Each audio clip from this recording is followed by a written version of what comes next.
안녕하세요. 세상의 흥미로운 이야기를 전하는 교양미리보기 MC 황다희입니다. 요즘 K 콘텐츠들이 전 세계를 사로잡고 있는데요. 이런 콘텐츠들의 뿌리가 사실 고전에 있다는 점 알고 계셨나요? 오늘은 고전문학을 전공하신 우채리 교수님과 함께 고전이 어떻게 K 콘텐츠로 변주되는지에 대해서 이야기 나눠보겠습니다. 안녕하세요. 네, 안녕하세요.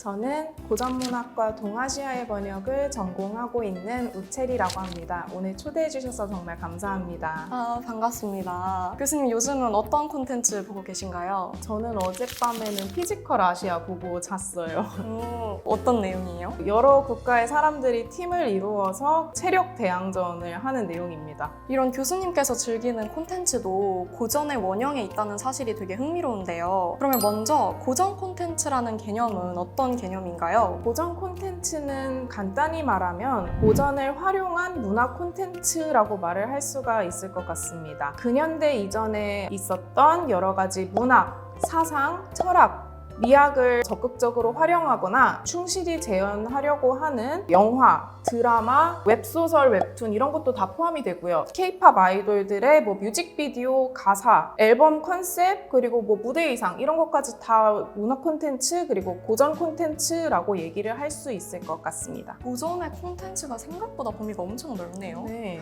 그러면 이런 과거의 고전을 이렇게 넓은 범위로 참조하는 게 왜 창작의 필수적인 요건이 된 걸까요? 제가 생각하기에 모든 창작은 이전의 것을 참조해서 새롭게 만드는 것이라고 생각이 들거든요. 우리가 무언가를 파격적이다 이렇게 평가를 할 때도 사실 그 이전의 모델이 존재하기 때문에 파격적이다 이렇게 얘기를 할 수가 있는 거고, 이러한 점에서 봤을 때 우리가 과거의 것인 고전을 현대의 콘텐츠에 활용을 하는 건 어떻게 보면 되게 자연스러운 일이라고 할 수가 있는 거죠. 시대가 바뀌고 사람들의 가치관이 바뀌고 또 매체의 환경이 바뀐 만큼 고전을 콘텐츠로서 활용을 할 때 바뀐 시대에 맞게 변형을 하려는 노력이 분명히 필요하지 않을까 생각합니다.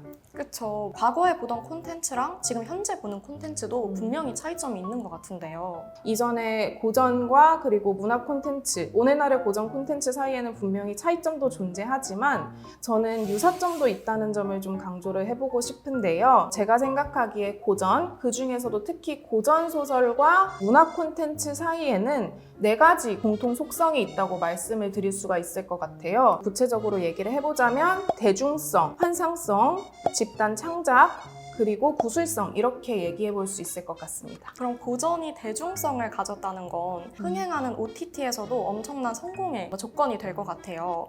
그럼 특히 요즘 유행하는 클리셰나 아니면 반복적인 이야기 요소가 네. 고전에도 있는 건가요? 네, 그렇죠. 일단 이야기를 좀 쉽게 하기 위해서 드라마 얘기부터 해보면 좋을 것 같은데요. 재벌 3세랑 가난한 여주가 서로의 색다른 매력에 좀 사랑에 빠져버린다거나 남주의 엄마가 그 둘 사이를 갈라놓기 위해서 여주만 이렇게 따로 면전에다가 물을 탁 뿌리고 돈다발 이렇게 주고 하면서 헤어져라 뭐 이런 그런 클리셰들이 있잖아요. 네, 이런 거 뭔가 아침 드라마에서 많이 본 것 같아요. 네.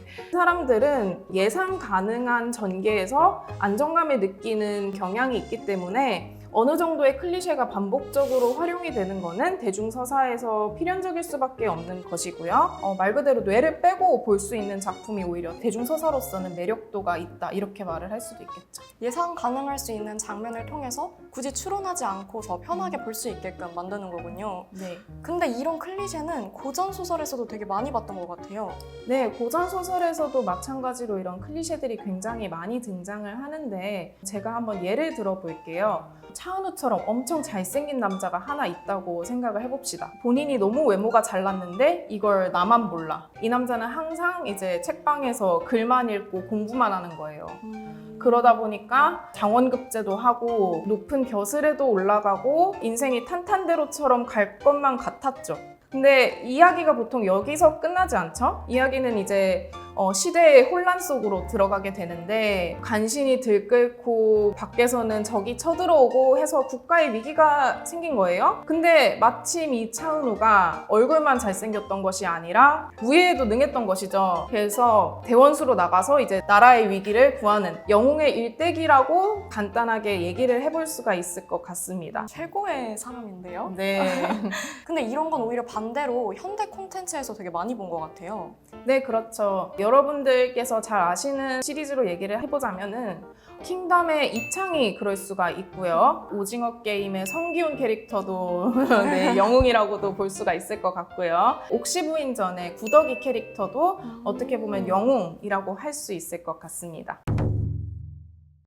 그렇다면 환상성이나 집단 창작과 같은 고전의 속성은 현재 어떤 콘텐츠에서 두드러지게 나타나나요? 고전 소설을 보면 묘괴, 도깨비, 선녀, 옥황상제 이런 환상적인 존재들이 굉장히 많이 나오거든요. 저는 이런 점에서 웹소설이 굉장히 많이 닮아있다는 생각을 하거든요. 특히 그 중에서도 SF물 아니면 판타지 장르 이런 것을 창작을 한다면 고전에 있는 이런 환상적인 요소, 서사들이 많이 도움이 될 수가 있겠죠. 그러면 웹소설의 판타지적인 상상력이 고전의 환상성에서부터 왔다고 볼 수 있겠네요. 그러면 집단 창작이라는 속성은요? 고전은 개인의 예술적인 창작물이라기보다는 집단 창작물이라는 점에서 저는 현대 콘텐츠의 제작 방식과 굉장히 많이 닮아있다는 생각을 합니다. 그러면 아이돌의 라이브 방송처럼 시청자와 실시간으로 소통하는 것도 집단처럼 모여있는 고전의 특성을 띠고 있다고 볼 수 있을까요? 네, 맞습니다. 예전에는 고전 소설을 읽는 것이 아니고 다 같이 모여서 듣는 방식이었거든요. 전기수라고 하는 이야기꾼이 사람들한테 돈을 받고 썰을 풀어주고 사람들이 실시간으로 반응도 하고 맞장구도 치고 같이 욕도 하고 이런 식으로 고전 소설을 즐겼어요. 관객들의 반응을 바로 끌어내는 집단적인 향유 방식이 지금과 비슷하다는 말씀이시죠? 네, 그쵸. 실시간 소통 방식이라는 점에서 상당히 비슷한 점이 많은데요. 요즘 아이돌이나 뭐 BJ 아니면 유튜브 채널에서 진행하는 라이브 방송들이 진짜 많잖아요. 네. 그런 데에서 이제 사람들이 같이 썰을 풀고 하는 게 비슷하다고 보이는 것이죠. 제가 개인적으로 되게 어렸을 때부터 무서운 이야기, 공포 이런 거를 되게 많이 봤었어요. 그래서 요즘에도 제가 자주 보는 게 뭐 아실지 모르겠는데 유튜브 채널에 돌비공포 라디오라고 있어요. 그 돌비공포 라디오 보면은 같이 보고 있는 수천 명의 사람들이 실시간으로 반응을 합니다. 저는 그것이 과거에 시장에 모여가지고 사람들이 전기수의 썰을 들으면서 반응을 했던 거랑 너무 비슷하다는 생각이 드는 거죠. 전기수가 이렇게 이야기를 하다가 꼭 중요한 대목에서 이렇게 딱 끊거든요. 그러면 사람들이 이제 애가 타니까 돈을 막 주면서 더 해보라고 막 이렇게 한단 말이에요. 라이브 방송에서 재밌는 이야기가 나오거나 아니면 뭐 감동적인 이야기 나올 때 뭐 후원이 터지죠. 저는 그런 것도 꼭 닮았다고 생각을 합니다. 생각보다 비슷한 점이 되게 많네요.